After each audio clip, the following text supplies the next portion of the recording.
6 से 7 बजे सिर्फ डीडी किसान पर।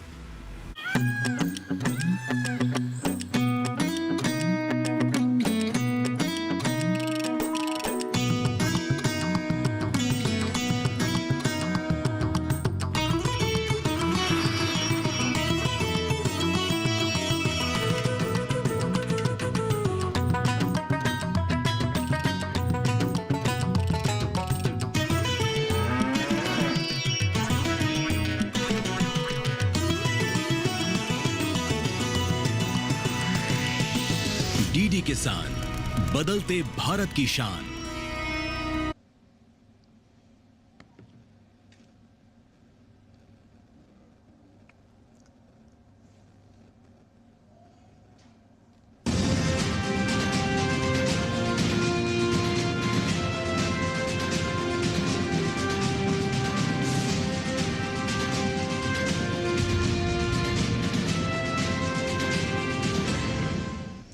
नमस्कार, किसान समाचार में आप सभी दर्शकों का स्वागत है। मैं हूं साइमा खान। सबसे पहले नजर हेडलाइंस पर।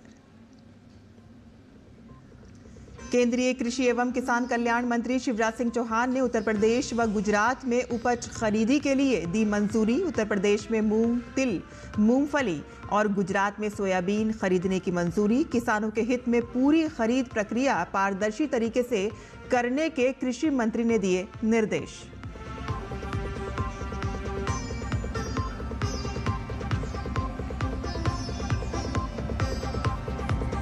जेपी नड्डा ने किया ग्लोबल फूड रेगुलेटर्स समिट के लोगो, ब्रोशर और अनावरण।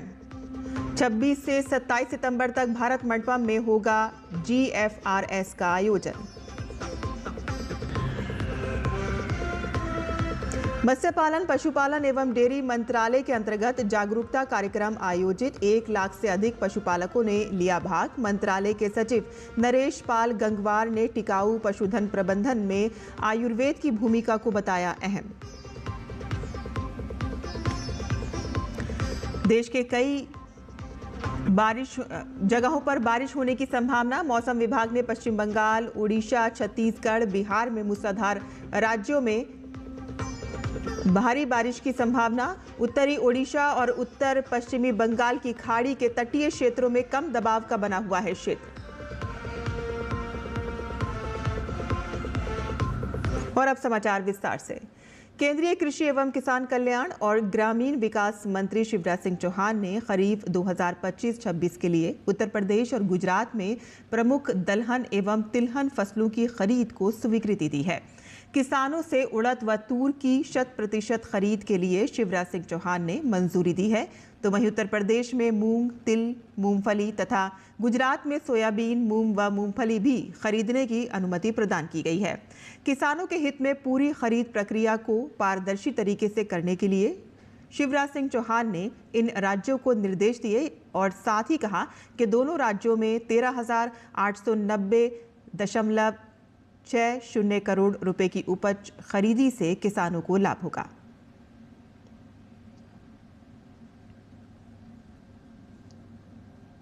और केंद्रीय स्वास्थ्य मंत्री ने जेपी नड्डा ने निर्माण भवन में ग्लोबल फूड रेगुलेटर्स समिट के लोगो और ब्रोशर का अनावरण किया। फूड प्रोसेसिंग इंडस्ट्री और खाद्य मंत्रालय के संयुक्त प्रयास से आयोजित ये शिखर सम्मेलन 26 से 27 सितंबर तक भारत मंडपम में आयोजित किया जाएगा। कार्यक्रम को संबोधित करते हुए केंद्रीय मंत्री जेपी नड्डा ने कहा कि खाद्य क्षेत्र में हो रहे नए प्रयोगों से फूड रेगुलेटर्स को सावधान रहने की जरूरत है। भारतीय खाद्य सुरक्षा एवं मानक प्राधिकरण को भी ये सुनिश्चित करना चाहिए कि ये प्रयोग तय मानकों के अनुरूप हों ताकि प्रत्येक उपभोक्ता के लिए खाद्य सुरक्षा सुनिश्चित हो सके। फूड सेफ्टी में और फूड रेगुलेशंस में रेगुलेटर्स के लिए नए तरीके के जो आजकल प्रयोग हो रहे हैं,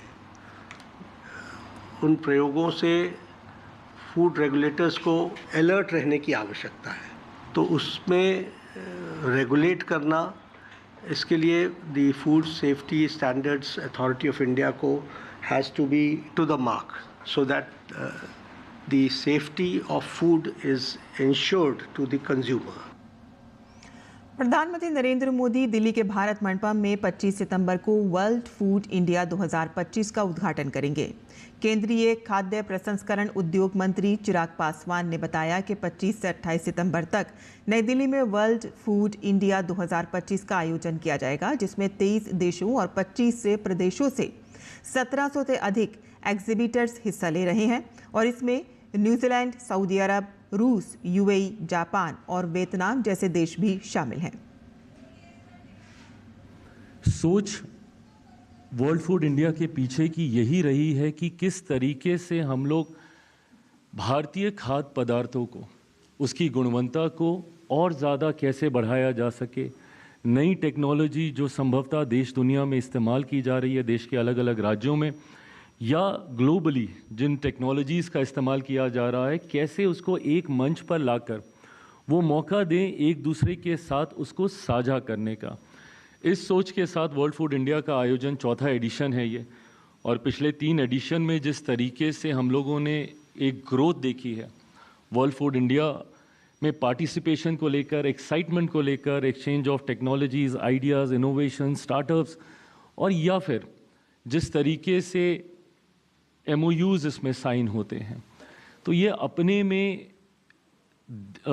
डोमेस्टिक मार्केट को ग्लोबल मार्केट के साथ जोड़ने में भी एक मजबूत कदम के तौर पर इसका हम लोगों ने अनुभव किया है। मत्स्य पालन, पशुपालन एवं डेयरी मंत्रालय के अंतर्गत आने वाले पशुपालन एवं डेयरी विभाग DAHD ने पशुपालकों के लिए एथनो वेटनरी मेडिसिन पर एक वर्चुअल जागरूकता कार्यक्रम का आयोजन किया। 23 सितंबर 2025 को कॉमन सर्विस सेंटर नेटवर्क के माध्यम से ये कार्यक्रम जन जन के लिए आयुर्वेद, धरती के लिए आयुर्वेद विषय के साथ संपन्न हुआ और ये 10वें आयुर्वेद दिवस के अवसर पर आयोजित किया गया।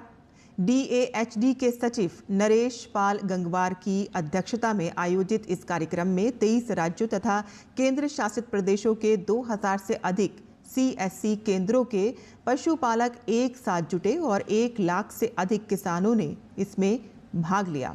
नरेश पाल गंगवार ने इस अवसर पर अपने संबोधन में टिकाऊ पशुधन स्वास्थ्य प्रबंधन को बढ़ावा देने के लिए आयुर्वेद को आधुनिक पशु चिकित्सा पद्धतियों के साथ एकीकृत करने के महत्व पर बल दिया। बिहार के गयाजी जिले में राज्य की पहली एग्री वोल्टाइक साइट शुरू हो गई है और इससे खेती और सौर ऊर्जा का संयोजन और कर कृषि उत्पादकता बढ़ाई जा रही है। Tata Cornell Institute for Agriculture and Nutrition, प्राण संस्था और जैन इरिगेशन सिस्टम ने मिलकर राज्य की पहली इंस्टॉलेशन को शुरू किया है और शेर घाटी के नवादा गांव में इंस्टॉल इस साइट को लगाने का उद्देश्य खेती और सौर ऊर्जा का संयोजन कर कृषि उत्पादकता को बढ़ाना है। और ये कैसे काम करता है, इस बारे में हमारे सहयोगी आलोक कुमार ने बात की इंजीनियर और एग्रो एक्सपर्ट्स विकास से। हमारे साथ विकास जी हैं, इंजीनियर हैं, एग्रो एक्सपर्ट हैं। यहाँ सोलर प्लेट लगे हुए आप देख रहे हैं। और दूसरी चीज़, पहले हम खाद हाथ से छींटते थे खेतों में, लेकिन आप पूरा प्रोसेस बताइए कि ये क्या है और ये मीटर क्या है।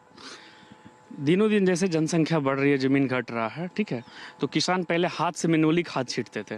तो ये हमारा जो एग्रोवोल्टिक साइट है और जो जैन इरिगेशन के द्वारा लगाया गया, इसमें मेनली क्या होता है कि खाद को अब छींटना नहीं है। सरकार भी नैनो यूरिया पे आ रही है। उसी तरह हमारा देखिए फर्टिलाइज़र जो टैंक है, इसमें हम लोग बस फर्टिलाइज़र को इसमें डाल देना है, ठीक है। और उसके बाद ये इनलेट है, ये हमारा इनलेट है। इससे ये वाटर हमारा, जब इसको हम ओपन वाल्व कर देंगे तो ये हमारा वाटर भी आ जाएगा साथ में जितना अमाउंट चाहिए। और जो हमारा फर्टिलाइज़र होगा, फिर ये आउटलेट है, ये यहाँ पे हमारा आउटलेट है। इससे क्या होगा कि जो हमारा खाद और जो ड्रिप इरिगेशन चल रहा साथ ही साथ चला, वो साथ में ही जाएगा। अब हम लोग आते हैं कि वाटर मीटर क्या है। वाटर मीटर पे मेनली क्या है कि अभी तक किसान क्या था कि फ्लड इरिगेशन से पटा रहे थे, लेकिन जब हम लोग इस साइड को स्टार्ट किए तो एक एक चीज़ को मेजरमेंट किया जा रहा है। ये वाटर मीटर का काम ये है कि इस प्लॉट में कितना वाटर ऑफ रिक्वायरमेंट लग रहा है और कितना पानी जा रहा है, ये सारा चीज़ को ये रिकॉर्ड कर रहा है। ये पर डे का डाटा हमारा रिकॉर्ड हो रहा है कि इस प्लॉट में कितना पानी जा रहा है। अभी तक फ्लड इरिगेशन से वो उसका भी कंपेयर जा रहा है और इसका भी कंपेयर किया जा रहा है। और एग्रो वोल्टाइक साइट से स्थानीय लोगों को काफ़ी राहत है। कम पानी में बेहतर सिंचाई की व्यवस्था से नवादा के लोग काफ़ी खुश हैं और संतुष्ट नजर आ रहे हैं। केंद्र और राज्य सरकार दोनों सोलर खेती को बढ़ावा दे रही है, साथ साथ कमर्शियल खेती को भी अपनाने के लिए किसानों को प्रेरित कर रही है। ये जो हम जगह पे खड़े हैं, ये नवादा जगह है, शेरघाटी के अंतर्गत आता है और यहाँ कभी सूखा था और सूखे के कारण यहाँ के किसानों का और यहाँ के आम आदमियों का भी जीना दुभर था। वाटर जो था, पानी जो था, वो बहुत बड़ी समस्या थी। किस तरीके से निदान हुआ आप लोगों की पानी की समस्या का और इरिगेशन की समस्या का, और खेती में जो आपने नया प्रयोग किया? हम लोग जब टाटा कर्नल और यूएसए दोनों मिल करके जब यहाँ आए, मीटिंग किए किस तरह से करिएगा तो आप लोग का पानी का निदान हो जाएगा। तो जब हम लोग इस पर अधिक ये मंथन किए, कुछ दिन का मंथन के बाद में जब हम लोग प्रोजेक्ट लगाए, तो प्रोजेक्ट जब लग गया तो हमको इससे पहले लगा कि पहले जो हम लोग फ्लैट से जो खेती करते थे उसमें हमारा पानी बहुत ज़्यादा लगता था, और इसमें हम लोग जो केवल 2 घंटा में प्रति एकड़ सिंचाई हो जाता है और हम लोग इससे संतुष्ट हैं। सिंचाई के अलावा जो पेयजल की समस्या थी वो कैसे हल हुई? पेयजल की समस्या तो जब चलने लगा, पानी कम चलने की जरूरत नहीं पड़ा तो चापाकल एकदम ऐसे फ्रीली चलते रहा, इसलिए कभी कोई दिक्कत ना हुआ हम लोगों का पीने का इस साल। ऐसा भी कहा जाता है कि सोलर जो एनर्जी है जो लगाते हैं वो फेल है हर जगह, मतलब सक्सेसफुल नहीं है। आप कैसे देखते हैं? आप इतने दिन से इसको आप यूज कर रहे हैं। हाँ, हम तो देख रहे हैं कि हमारे यहाँ कोई इसलिए कि किसी तरह का कोई त्रुटि नहीं आया। धूप है तैयो, धूप नहीं कम भी है तैयो चल रहा है, हमारा सिंचाई हो रहा है, कहीं कोई दिक्कत नहीं है। और लोगों को भी कोई यहाँ पर जितने घर हैं पानी पीने के लिए कोई दिक्कत नहीं। प्रधानमंत्री नरेंद्र मोदी के सशक्त और दूरदर्शी नेतृत्व में पिछले 11 सालों से चलाए जा रहे विभिन्न जन कल्याणकारी और लोकप्रिय योजनाओं का गहन विश्लेषण किया और उन योजनाओं का लेखा जोखा आपके सामने लेकर आया है। और इसी कड़ी में आज बात प्रधानमंत्री मोदी के नेतृत्व में पिछले 11 सालों में देश के कृषि क्षेत्र में हुए क्रांतिकारी बदलाव की। देखिए हमारी ये खास रिपोर्ट।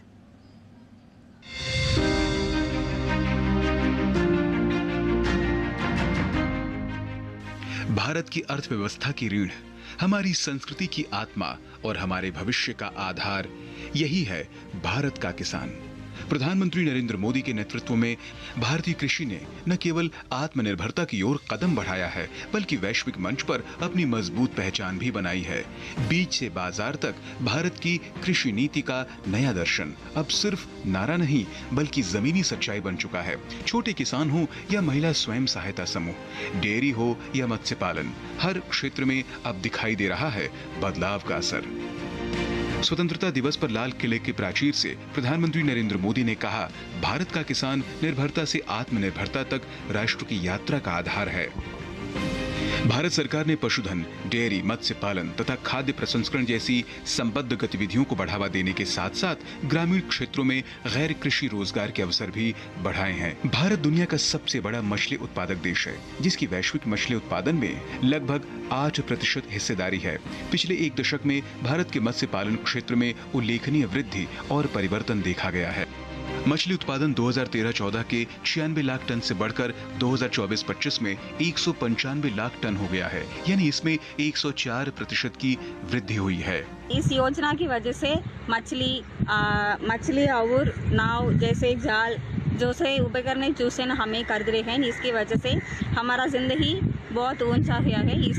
इसके लिए प्रधानमंत्री और केंद्र सभा को हम लोगों की तरफ से बहुत बहुत धन्यवाद। भारत विश्व में दूध उत्पादन में पहले स्थान पर है और वैश्विक उत्पादन में इसकी हिस्सेदारी 25% है। इस क्षेत्र ने औसतन 5.7% की वार्षिक वृद्धि दर्ज की है, जो वैश्विक औसत 2% से काफी अधिक है। पिछले 10 वर्षों में देश में दूध उत्पादन में 63.57% की वृद्धि हुई है, जो 2014-15 में 146.30 मिलियन टन से बढ़कर 2023-24 में 239.30 मिलियन टन हो गया है। महिलाओं को आत्मनिर्भर बनाने के लिए सरकार ने नमो ड्रोन दीदी योजना शुरू की है। इस योजना के तहत महिला स्वयं सहायता समूहों को 2023-24 से 2025-26 के बीच 15,000 ड्रोन दिए जा रहे हैं। इसके लिए सरकार ने कुल 1,261 करोड़ रुपए की योजना को मंजूरी दी है। इस योजना में सरकार ड्रोन की कुल कीमत का 80% तक मदद दे रही है। राष्ट्रीय मधुमक्खी पालन और शहद मिशन को 2020 में आत्मनिर्भर भारत अभियान के तहत लॉन्च किया गया था, जिसका उद्देश्य मीठी क्रांति को प्राप्त करने और आय सृजन और ग्रामीण रोजगार को बढ़ावा देने के लिए वैज्ञानिक मधुमक्खी पालन के समग्र विकास को बढ़ावा देना है। मोदी सरकार की पहल के कारण शहद का निर्यात 3 गुना हो गया है। हनी बीज जो है वो क्रॉस पॉलिनेशन से फसल की उपज को बढ़ाती है, तो किसानों के लिए जो है वो बहुत फायदेमंद है। ये मिशन भी इतना अच्छा चला और इतने सारे किसानों को उससे फायदा हुआ। एक जिला एक उत्पाद के तहत 773 जिलों से 1240 उत्पादों की पहचान करके संतुलित क्षेत्रीय विकास को बढ़ावा दिया जा रहा है। मखाना उत्पादन, प्रसंस्करण और विपणन को मजबूत करने के लिए बिहार में मखाना बोर्ड स्थापित किया जाएगा। किसानों को एफपीओ में संगठित किया जाएगा तथा उन्हें प्रशिक्षण एवं सरकारी योजनाओं तक पहुंच प्रदान की जाएगी। Bureau report, DD news. और लेह में मंगलवार से 4 दिवसीय लद्दाख फेस्टिवल 2025 की शुरुआत हुई। राज्य की कला, संस्कृति और विरासत को प्रदर्शित करने वाले इस उत्सव से पहले दिन समारोह में बड़ी संख्या में लोग शामिल हुए। समारोह का विशेष आकर्षण परेड रही और इस परेड में पारंपरिक नृत्य, लोक संगीत, घुड़सवारी और कैमल राइड का प्रदर्शन किया गया। परेड के दौरान शहर के कई स्थानों पर लद्दाख की सांस्कृतिक विरासत का भी प्रदर्शन किया गया। लेह महल में एएसआई ने खंडहर से पुनरुद्धार थीम पर प्रदर्शनी लगाई और इको पार्क और लेह के मुख्य बाजार में हस्तशिल्प, हथकरघा और पारंपरिक व्यंजनों का प्रदर्शन किया गया। और साथ ही यहाँ के सांस्कृतिक मंच पर वित्त चित्र और लघु फिल्म के माध्यम से पर्यटन स्थलों का प्रदर्शन किया गया। और इसके अलावा कारीगरों ने मिट्टी के बर्तन, बुनाई, टोकरी बनाने और जूता बनाने की कला का प्रदर्शन किया। और इससे पहले उत्सव की शुरुआत पर आयोजित सभा को संबोधित करते हुए सीईसी एडवोकेट ताशी ग्यालसन ने फेस्टिवल के आयोजन के पीछे के उद्देश्य की जानकारी दी। उन्होंने कहा कि कई पर्यटक कम समय में लद्दाख की यात्रा के दौरान यहाँ की कला, संस्कृति के बारे में नहीं जान पाते और ऐसे लोगों के लिए ये आयोजन बड़ा मंच प्रदान करता है और साथ ही स्थानीय लोगों को आजीविका मुहैया कराता है। उद्घाटन समारोह में बतौर मुख्य अतिथि अभिनेता सिद्धांत चतुर्वेदी भी शामिल हुए। This year we have made some changes in the Ladakh festival, especially in the parade. You see almost 700 to 800 artists from all over Ladakh are along the festival, along the parade. And we have worked on getting people from far and wide to participate in the festival. देश में GST की नई दरें लागू हो गई हैं और इसके साथ ही देश में जीएसटी बचत उत्सव की शुरुआत हो चुकी है। अब जीएसटी के 5% और 18% के सिर्फ 2 स्लैब रह गए हैं और नई दरें लागू होने से खाद्य वस्तुओं के साथ रोजमर्रा की कई वस्तुएं शामिल हैं। मध्यम वर्ग की आकांक्षा से जुड़ी टीवी, एसी, 2 पहिया कार, अच्छे कपड़े, जूते, दवा, सब कुछ अब पहले की तुलना में सस्ते दाम पर मिलेगा। किसानों और कारोबारियों को भी जीएसटी में होने वाले इस बदलाव से राहत मिलने जा रही है। खाद्य और कृषि उपकरणों पर जीएसटी में कमी से किसानों की खेती की लागत को, छोटे उद्यमियों की निर्माण लागत में कमी आएगी। प्रधानमंत्री नरेंद्र मोदी ने वस्तु और सेवा कर बदलावों को अगली पीढ़ी के सुधार बताया है, जिससे अर्थव्यवस्था को मजबूती तथा आम लोगों को राहत मिलेगी। प्रधानमंत्री नरेंद्र मोदी ने कल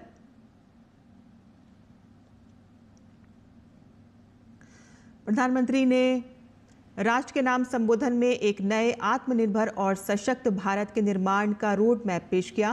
प्रधानमंत्री ने स्वदेशी अभियान को जोर देते हुए सभी से भारतीय उत्पाद खरीदने का आह्वान किया है और साथ ही राज्य सरकारों से निवेश बढ़ाने को कहा है।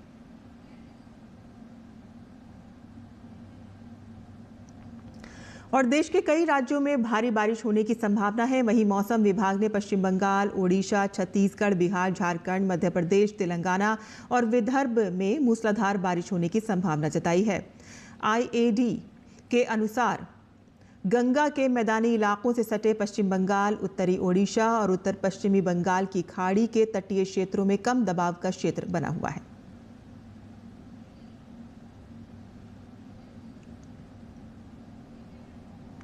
और किसान समाचार में आइए अब जान लेते हैं देश भर की मंडियों का भाव।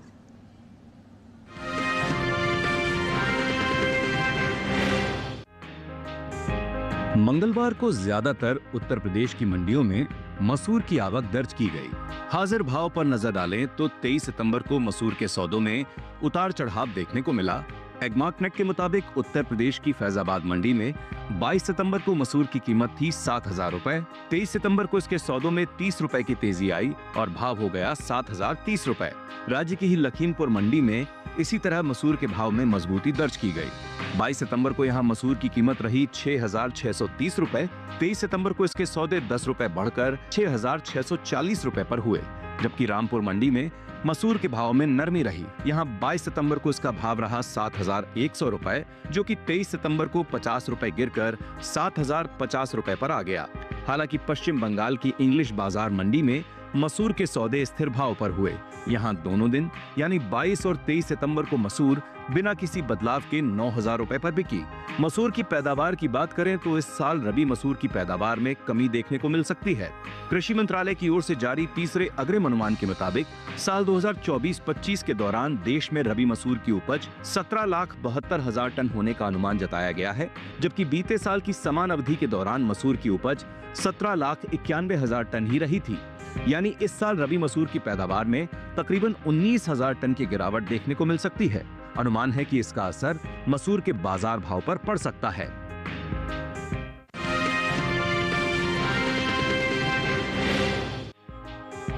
मंगलवार को देश की कुछ मंडियों में सेब के भाव में गिरावट दर्ज की गई, वहीं कुछ में भाव स्थिर रहे।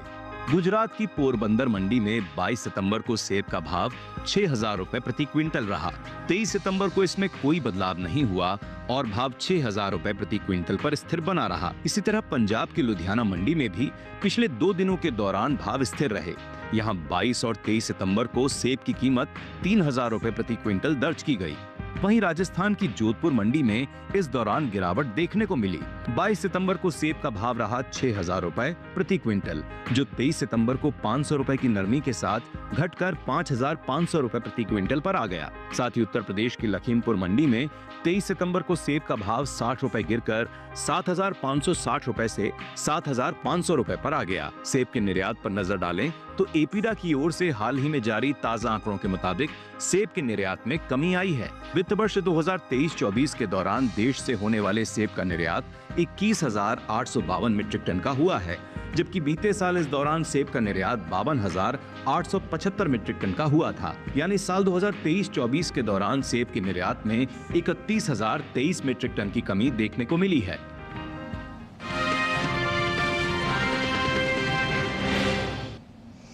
और किसान समाचार में अब बात कर लेते हैं मौसमी खेती की। किसान इस मौसम में कैसे रखें अपनी खेती का ख्याल, आइए देखते हैं। नमस्कार, आप देख रहे हैं डीडी किसान। मैं हूं एआई कृष और आज हम भारत के विभिन्न राज्यों में होने वाली खेती किसानी से संबंधित सलाहों के बारे में पूरी जानकारी देंगे। बिहार के उत्तर पूर्वी जलोढ़ इलाके में मेढ़ों पर सब्जियों की रोपाई करें और इस बात का खास ध्यान रखें कि खेतों में फालतू पानी जमा ना हो। उत्तर पश्चिमी जलोढ़ मैदानी क्षेत्र में मध्य अवधि वाली उन्नत किस्म की फूल गोभी की रोपाई करें। छत्तीसगढ़ की बात करें तो यहाँ के उत्तरी पहाड़ी क्षेत्र में फूल गोभी और पत्ता गोभी की नर्सरी तैयार करने का काम करें। राजस्थान में कम आर्द्रता वाले दक्षिणी मैदानी और अरावली पर्वतीय क्षेत्र में पत्ता गोभी और फूल गोभी की नर्सरी तैयार करें। राजस्थान के पूर्वी मैदानी क्षेत्र में तैयार उड़द की फसल की कटाई करने के बाद सूखे और सुरक्षित स्थान पर रखें। राजस्थान के संक्रमणकालीन और अर्धशुष्क पूर्वी मैदानी क्षेत्र में मोठ, मूंग और उड़द की पकी हुई फलियां तोड़ने का काम करें, क्योंकि पकी फलियां तोड़ने में देरी होने पर वह खुद चटक कर खराब हो सकती है। राजस्थान के अति शुष्क आंशिक रूप से सिंचित पश्चिमी मैदानी इलाकों में किन्नू और बेर के बाग लगाना फायदेमंद हो सकता है। आंध्र प्रदेश की बात करें तो यहाँ के उच्च ऊंचाई वाले जनजातीय क्षेत्रों में धान, गन्ना और मक्का के खेतों से फालतू पानी बाहर निकालें। आंध्र प्रदेश के बारिश वाले इलाकों में रागी, मूंगफली, अदरक और हल्दी की खड़ी फसल में फालतू पानी जमा होना ठीक नहीं है। यहाँ के किसान फलों के बागों और सब्जियों के खेतों में भी पर्याप्त जल निकासी की व्यवस्था करें। दक्षिणी आंध्र प्रदेश में कुल्थी की बुवाई करें। मूंगफली की कटाई वर्षा रहित दिनों में करें। मूंगफली की कटी हुई उपज को बोरियों में भरकर सुरक्षित जगह रखें। इसी तरह कृषि और किसानों से जुड़ी हर महत्वपूर्ण जानकारी के लिए हमारे साथ जुड़े रहिए और देखते रहिए डीडी किसान। धन्यवाद।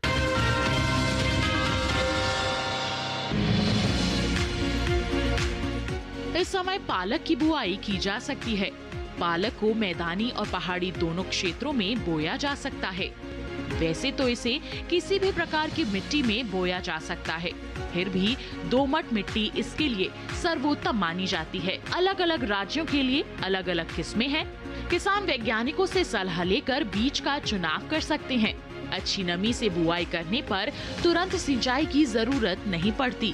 फिर भी बुआई के 8 से 10 दिन बाद सिंचाई करना आवश्यक है। इसके बाद 10 से 15 दिन के अंतराल पर सिंचाई करते रहें। पत्तियों की हर कटाई के बाद सिंचाई करना ना भूलें। खरपतवार नियंत्रण के लिए बोने के 15 से 20 दिन बाद पहली निराई गुड़ाई कर दें। पालक के लिए 2 से 3 बार निराई गुड़ाई करनी चाहिए। पत्तेदार सब्जियों में आमतौर पर बीमारी नहीं लगती, फिर भी अगर बीमारी लग जाए तो कटाई के बाद दवा छिड़कें ताकि पत्तियों पर दवाई का असर ना हो। वैसे पालक में सर्कोस्पोरा लीफ स्पॉट और डंपिंग ऑफ जैसी बीमारियों की आशंका रहती है। लीफ माइनर, चैंपा, माहू और इल्ली जैसे कीट पालक की पत्तियों को नुकसान पहुंचा सकते हैं। बचाव के लिए विशेषज्ञों की सलाह पर उचित दवाएं छिड़कें। ध्यान रखें कि फसल में किसी भी प्रकार की दवा का छिड़काव करने से पहले कृषि विशेषज्ञों से सलाह जरूर लें। पालक की 1 हेक्टेयर में 80 से 100 क्विंटल तक पैदावार होती है। इसे कई बार काटा जा सकता है।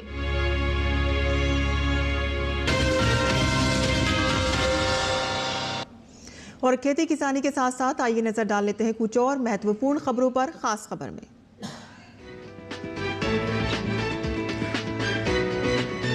प्रधानमंत्री नरेंद्र मोदी को मिले उपहारों की ऑनलाइन नीलामी। पीएम ने की लोगों से नीलामी में भाग लेने की अपील। कहा कि नमामि गंगे के लिए दी जाएगी प्राप्त राशि।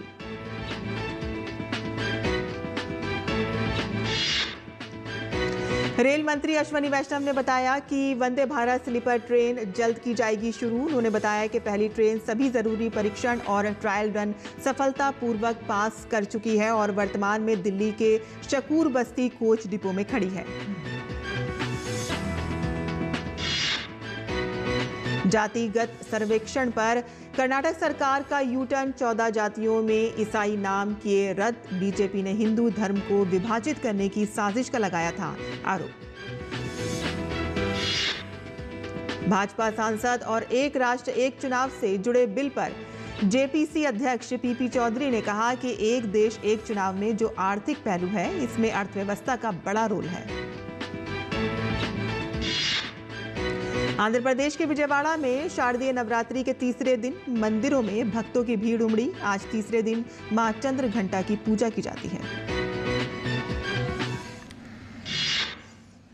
और किसान समाचार में आज के लिए बस इतना ही। अनुमति दें। नमस्कार।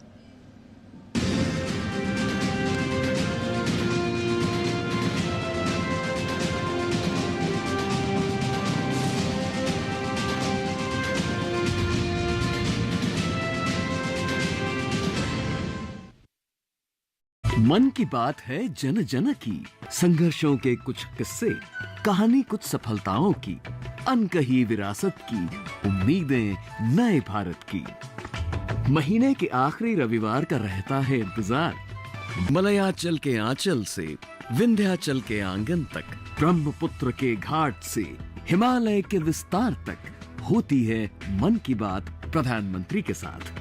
तो सुनिए इस महीने 28 सितंबर सुबह 11 बजे मन की बात आकाशवाणी और दूरदर्शन के सभी चैनलों पर और प्रसार भारती के OTT प्लेटफॉर्म वेव्स पर सजीव प्रसारण लाइव स्ट्रीमिंग के माध्यम से।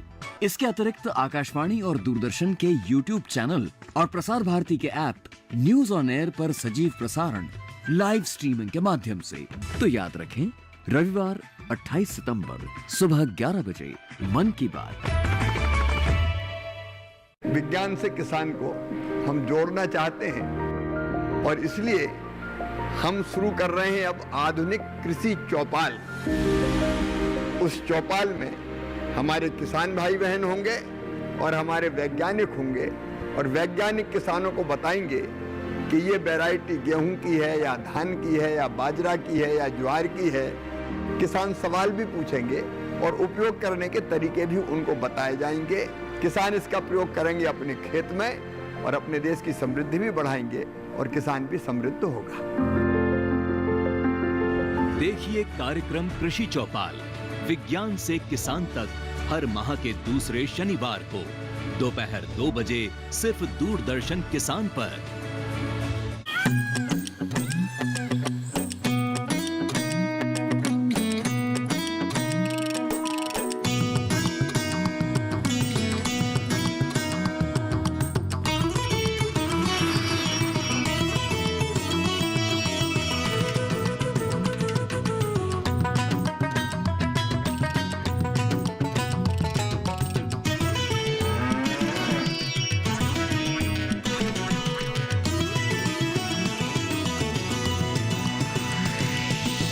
डीडी किसान, बदलते भारत की शान।